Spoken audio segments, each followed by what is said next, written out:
बकैती with biology में आपका स्वागत है। आप देख रहे हैं यूपी बोर्ड के महत्वपूर्ण प्रश्नों की श्रृंखला।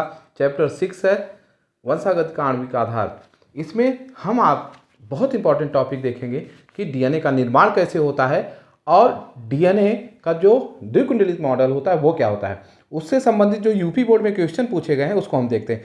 जो क्वेश्चन नंबर 16 है उसमें पूछा क्या गया है, डीएनए की आणविक संरचना का सचित्र वर्णन कीजिए तथा डीएनए के द्विगुणन में इसका क्या महत्व है।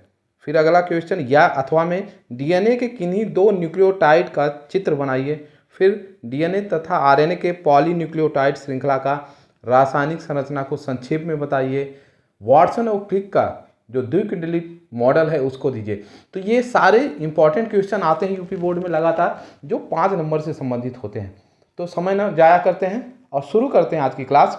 तो यहाँ पे देखते क्या है कि डीएनए की संरचना, स्ट्रक्चर ऑफ डीएनए। तो यहाँ जो पहली लाइन है वो क्या है, डीएनए की इकाई डीऑक्सीन्यूक्लियोटाइड है। इकाई क्या, जिससे वो मिल के बनता है। जैसे आप ये दीवार देख रहे हैं, दीवार किससे मिलकर बनी है, एक एक ईंट से बनी है। उसी तरीके से डीएनए भी एक एक डीऑक्सीन्यूक्लियोटाइड से मिलकर बना हुआ है।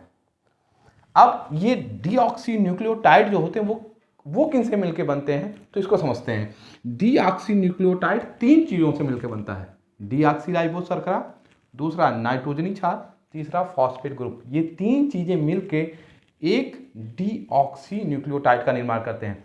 अगर आपने अभी तक नाइट्रोजनी क्षार और इस डीऑक्सीराइबोस शुगर के बारे में नहीं जानते तो इस चैप्टर का जो पहला वीडियो है जो मैंने बनाया हुआ उसको आप डिटेल में देखिएगा, एकदम कंसेप्ट क्लियर हो जाएगा। शॉर्ट और ट्रिक के द्वारा बताया गया है।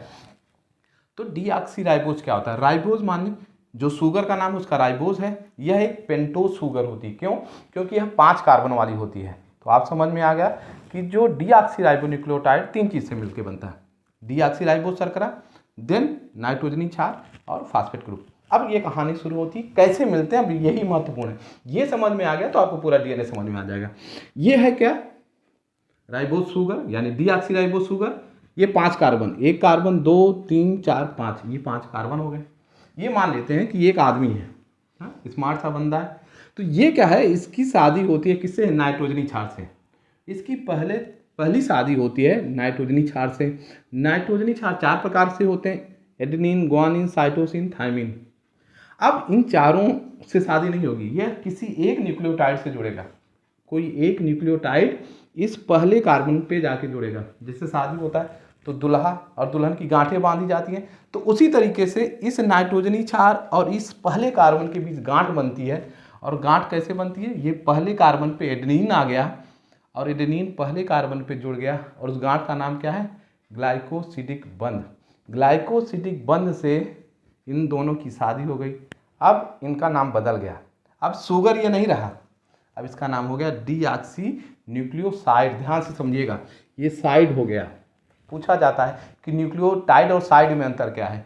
तो पहले कार्बन से जब नाइट्रोजनस बेस जुड़ता है और किससे, ग्लाइकोसिडिक से, तो वह क्या कहलाता है, डीऑक्सीन्यूक्लियोसाइड कहलाता है। अब एक शादी हो गया, लेकिन उसका मन नहीं भरा, वो दूसरी शादी करना चाहता है। तो ये शुगर जो है फिर दूसरी शादी करता है। अब की बार किससे करता है, फॉस्फेट समूह से। अब लेकिन ये साथ अब यहाँ तो हो नहीं सकता क्योंकि पहले जुड़ चुका है, पहली शादी हो चुकी है। दूसरी शादी जो होगी वो 5वें कार्बन पे होगी। किस कार्बन पे होगी, 5वें कार्बन पे। तो ये फॉस्फेट ग्रुप का गठबंधन किससे होता है, 5वें कार्बन पे। तो यहाँ पे ये 5वां कार्बन जुड़ गया। अब ध्यान से समझिएगा, पहले कार्बन पे क्या जुड़ा हुआ है, नाइट्रोजनी क्षार, दूसरे पे आके जुड़ गया फॉस्फेट। अब जैसे इसकी 2 शादी हो गई, अब इसका नाम बदल के क्या हो गया, डीऑक्सीन्यूक्लियोटाइड। टाइड वाला शब्द जानते ही हैं कि जैसे फॉस्फेट जोड़ दिए तो साइड से क्या हो गया, टाइड हो गया। इसी को हम क्या कहते हैं, डीऑक्सीन्यूक्लियोटाइड। यह एक इकाई बन गई। अब आप समझ गए होंगे कि यह 5 कार्बन की श्रृंखला किससे जुड़ा, नाइट्रोजनस बेस से, फिर इसमें आके क्या हुआ, फॉस्फेट। तो खूब अच्छी से हो गए। अब ये श्रृंखला बनती कैसे है, कैसे एक ईंट से दूसरी ईंट जोड़ती है, यह यहाँ पे हम समझते हैं। तो यहाँ पे देखिएगा क्या, ये एक क्या है, डीऑक्सीन्यूक्लियोटाइड है। इसके पीछे दूसरा डीऑक्सीन्यूक्लियोटाइड आ गया। जैसे हम लोग प्रेयर में ऐसे लाइन में खड़े होते हैं, एक आदमी खड़ा है आगे मेरे, फिर आगे आगे इस तरीके से श्रृंखला बन जाती है, ऐसे एक दूसरे को पकड़ ले कंधे से। तो ये वाला लड़का खड़ा है कोई, उसके पीछे दूसरा लड़का आके खड़ा हो गया और उसके कंधे पे हाथ रख दे, तो दोनों जुड़ जाएंगे।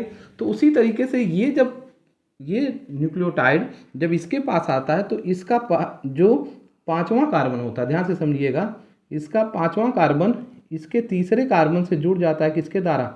फॉस्फेट के द्वारा। ये पहले से फॉस्फेट से जुड़ा हुआ है और यह फिर तीसरे कार्बन से जुड़ जाता है।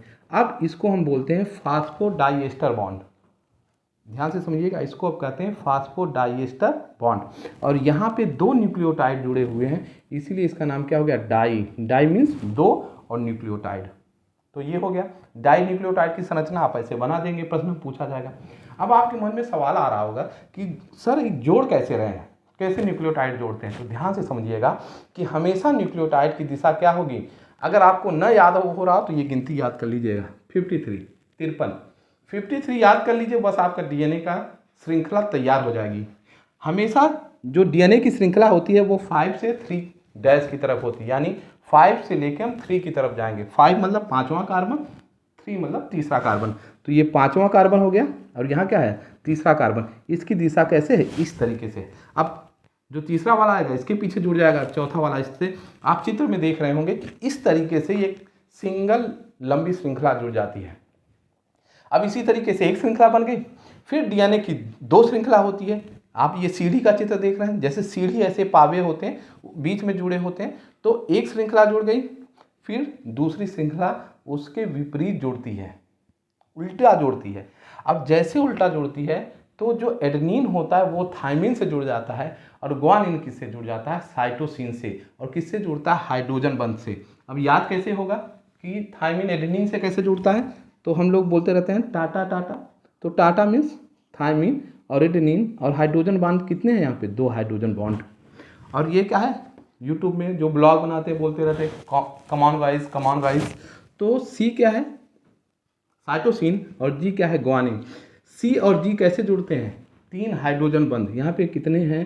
3 हाइड्रोजन बंध। हाइड्रोजन बंध को हम बिंदी से प्रदर्शित करते हैं। तो यहाँ देखिएगा, एक न्यूक्लियोटाइड की श्रृंखला हो गई, दूसरे न्यूक्लियोटाइड की श्रृंखला, दोनों विपरीत हैं और आपस में जुड़ी कैसे हैं? हाइड्रोजन बंध से। जैसे सीढ़ी होती है, एक बांस की सीढ़ी होती है, तो उसके 2 बांस होते हैं बीच में, और क्या होते हैं, जो जिसपे हम पैर रख के चढ़ते हैं, तो वो उसके क्या हो गए? पैडल हो गए। तो वो हाइड्रोजन बंध ही वह दोनों बांस को जोड़े रहते हैं। वैसे डीएनए के दोनों श्रृंखला को हाइड्रोजन बंध जोड़े रहते हैं। फिर से समझते हैं, थायमिन के साथ 2 हाइड्रोजन बंध, ग्वानिन और साइटोसिन और ग्वानिन के साथ 3 हाइड्रोजन बंध। ये डीएनए की श्रृंखला बन गई। यहाँ पे ये पूरा आप अच्छी तरीके से समझ गए। अब हम आते हैं कि डीएनए का द्विकुंडली मॉडल। इसको मॉडल या नमूना क्यों कहते हैं? जैसे आप ताजमहल घूमने जाइए, तो ताजमहल आप जाएंगे बाहर तो शीशे में भी बंद करके ताजमहल बेचते हैं, तो उसका 3D मॉडल होता है, नमूना होता है। तो जो वॉटसन और क्रिक थे 1953 में उसका नमूना बनाया, वैज्ञानिकों के सामने प्रदर्शित किया कि भाई डीएनए ऐसे होता है। अब इसको याद कैसे करेंगे? जेम्स वॉटसन और फ्रांसिस क्रिक, ये 2 वैज्ञानिक थे। इनका नाम याद करने का तरीका, 53 वाट का झटका लगा सन यानी बेटा को, 53 वाट का झटका लगा सन को, और वो क्रेक हो गया यानी पागल हो गया। 53 वाट से सन क्रेक हो गया, पागल हो गया। अब इस लाइन को आप याद कर लें, आपको तैयार हो जाएगा कि ये डबल हेलिक्स मॉडल किसने दिया। अब डबल हेलिक्स मॉडल की खासियत क्या है? यहाँ ये 4-5 पॉइंट है, इसको अच्छे से समझते हैं जिससे क्लियर हो जाएगा, फिर कोई डाउट आपके पास नहीं रहेगा। पहला, दोनों श्रृंखलाएं समानांतर व विपरीत होती हैं। समानांतर ऐसे समझिए, जैसे रेलवे लाइन की क्या होती है, जो पटरी होती है वो क्या होती है? बराबर दूरी पे चलती हैं और साथ साथ चलती हैं, तो इसको समानांतर कहते हैं। लेकिन विपरीत दिशा होगी। अगर एक ऐसे 5 इधर है, 3 इधर है, तो दूसरे का 5 इधर होगा, 3 इधर होगा, ऐसे समझते हैं। यदि एक का 5 इधर है, श्रृंखला का 3 इधर है, तो दूसरे का क्या होगा? 3 इधर होगा, 5 इधर होगा, इस तरीके से बनेगा। तो समानांतर हो गए और विपरीत हो गए। दूसरी लाइन पे आते हैं, दोनों श्रृंखलाएं दक्षिणावर्त क्लॉकवाइज होती है। दक्षिणावर्त माने जैसे घड़ी घूमती है, इस तरीके से घड़ी घूमती है, तो इसका डीएनए का भी जो फेरा होता है, दोनों श्रृंखलाएं वो क्लॉकवाइज होती हैं। फिर तीसरा, एक फेरे की लंबाई 3.4 नैनोमीटर या 34 एंगस्ट्रॉम होती है। ये महत्वपूर्ण चीज़ है। एक फेरा जब लेगा, एक चक्कर लगा लेगा, तो उस डीएनए की जो लंबाई होगा, फिगर में आप देख रहे होंगे, उस एक फेरे की लंबाई 3.4 नैनोमीटर होगी, या इसी को हम 34 एंगस्ट्रॉम कहेंगे। तो ये याद हो गया। अब एक फेरे में फिर अगला पॉइंट, डीएनए का व्यास 20 सेंटीमीटर होता है। जो व्यास, डायमीटर जिसको कहते हैं, ऊपर से देखिए जो वृत्त की तरह घेरा बनते हुए नीचे आएगा, उसका व्यास कितना होता है? 20 एंगस्ट्रॉम। अगला पॉइंट, एक फेरे में 10 क्षार होते हैं, 10 क्षार युग्म होते हैं। तो देखिएगा एक फेरा लगा तो उसमें 10 बांस के डंडे होंगे। जैसे एक फेरा लगा तो 10 बांस के डंडे होंगे, यानी उन्हीं को हम क्या कहते हैं? Base pair. अब बेस पेयर क्या होता है? जैसे थायमिन के साथ एडेनिन जुड़ा तो इसको बेस पेयर कहें, और साइटोसिन के साथ ग्वानिन जुड़ा तो इसको भी एक बेस पेयर कहते हैं। तो ये यहाँ पे ये पूरी क्लास पूरी हो जाती है। उम्मीद है आपको समझ में आया होगा। आपको वीडियो कैसा लगा तो लाइक कीजिएगा, सब्सक्राइब कीजिएगा। अगर इसकी फुल डिटेल आपको चाहिए तो मेरे टेलीग्राम चैनल को ज्वाइन कीजिएगा, उसमें बायोलॉजी के सारे नोट्स हैं। और मुझे उम्मीद है आपका बोर्ड का एग्ज़ाम बहुत अच्छा जाएगा। Thank you.